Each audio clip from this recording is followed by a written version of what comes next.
QLD TQQQ를 모으는 사람에게 가장 무서운 순간은 가격이 떨어지는 날이 아닙니다.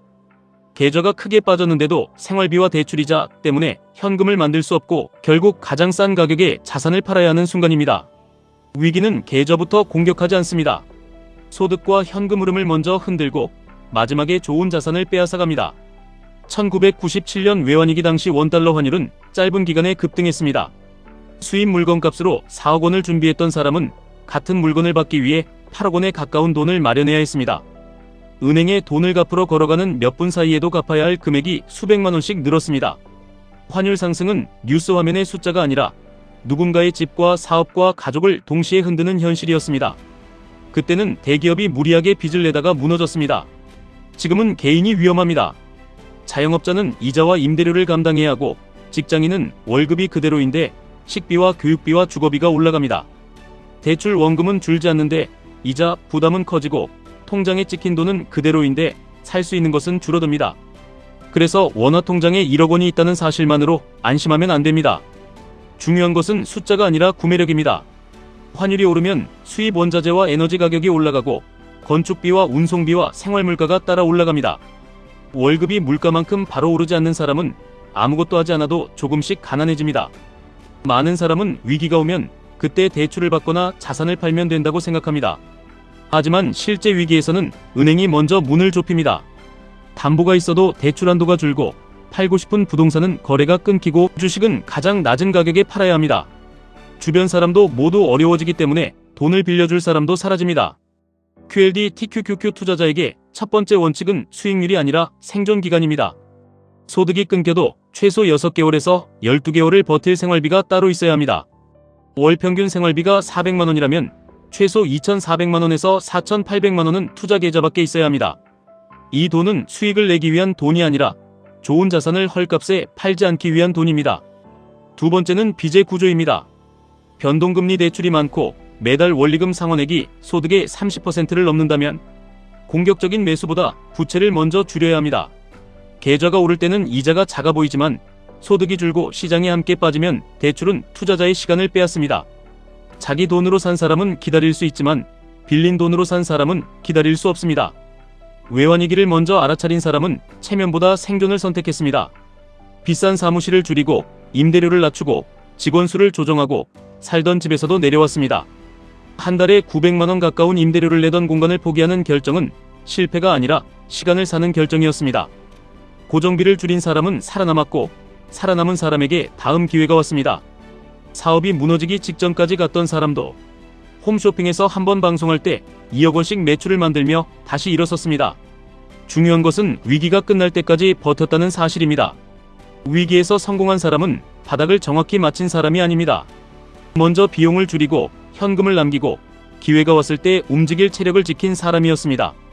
나라가 어려워질수록 준비해야 할 첫 번째 자산은 달러 현금성 자산입니다. 달러는 단순히 환율 상승에 베팅하는 수단이 아닙니다. 원화 가치가 흔들릴 때 내 구매력을 지키고 해외 자산이 크게 떨어졌을 때 바로 매수할 수 있게 해주는 대기 자금입니다. 달러를 한 번에 바꿀 필요는 없습니다. 매달 투자금의 일부를 정해진 날짜에 나누어 환전하고 환율이 급등한 날에는 추격하지 않는 방식이 좋습니다. 예를 들어 매달 투자 가능한 돈이 300만 원이라면 60만 원에서 90만 원 정도를 달러 현금성 자산으로 쌓고 나머지는 생활 안전자금과 투자 대기자금으로 나누는 것입니다. 두 번째 자산은 금입니다. 금은 기업처럼 이익을 만들지 않지만 통화 신뢰가 흔들리고 전쟁과 금융 불안이 커질 때 보험 역할을 합니다. 금이 단기간 급등했다고 몰아서 사는 것이 아니라 전체 금융자산의 5%에서 10% 안에서 조정 때마다 나누어 모으는 방식이 현실적입니다. 달러와 금을 모으는 이유는 공포를 예측하기 위해서가 아닙니다. 공포가 왔을 때 선택권을 갖기 위해서입니다. 달러는 빠르게 움직일 수 있는 유동성이고 금은 통화 가치가 흔들릴 때 버티는 방어 자산입니다. 둘 다 수익률을 자랑하기 위한 자산이 아니라 위기에서 판단력을 지키기 위한 자산입니다. 그렇다면 QLD TQQQ는 어떻게 해야 하느냐는 질문이 나옵니다. 답은 전부 팔거나 전부 사는 것이 아닙니다. 생활비와 부채 구조를 먼저 정리하고 달러 대기자금을 남긴 뒤 시장이 흔들릴 때 단계적으로 접근해야 합니다. 현금 없이 버티는 것은 장기 투자가 아니라 강제 존버입니다. 계좌가 10% 빠졌을 때 불안해서 잠을 못 잔다면 비중이 많은 것입니다. 20% 하락했을 때 생활비를 걱정한다면 투자 구조가 잘못된 것입니다. 30% 이상 하락해도 정해진 금액만 추가하고 일상생활을 유지할 수 있어야 합니다. 투자자는 하락폭을 견디는 사람이 아니라 하락 속에서도 계획을 실행할 수 있는 사람입니다. 매수 기준도 구체적이어야 합니다. 급락 첫날에 전액을 넣지 말고 대기자금을 여러 구간으로 나누어야 합니다. 첫 번째 매수 후 추가 하락이 나와도 움직일 돈을 남기고 반등이 나와도 조급하게 따라붙지 않아야 합니다. 싸 보인다는 감정이 아니라 내 현금과 소득이 얼마나 오래 버틸 수 있는지를 기준으로 결정해야 합니다. 위기에서 부자와 보통 사람의 차이는 정보량보다 행동 순서에서 갈립니다. 보통 사람은 가격이 오를 때 사고 떨어질 때 현금이 필요해 팝니다. 준비한 사람은 평소에 소비와 부채를 줄이고 위기 전에 달러와 현금을 확보하고 1등 자산이 폭락했을 때 천천히 삽니다. 지금 당장 점검해야 할 숫자는 4가지입니다. 투자 계좌박 생활비가 몇 개월치인지, 월 원리금이 소득의 몇 %인지, 달러 현금성 자산이 전체 금융자산의 몇 %인지, 시장이 30% 빠졌을 때 추가로 투입할 현금이 남아있는지입니다. 이 4가지에 답하지 못하면 수익률보다 구조부터 고쳐야 합니다. 좋은 시기에는 누구나 자신이 투자에 능하다고 느낍니다. 사업이 잘 되고 주가가 오르면 소비를 늘리고 대출을 키우기 쉽습니다. 하지만 외환위기와 금융위기와 팬데믹을 겪은 사람은 잘 될 때 더 절제합니다. 내가 잘못하지 않아도 외부 충격은 찾아오기 때문입니다.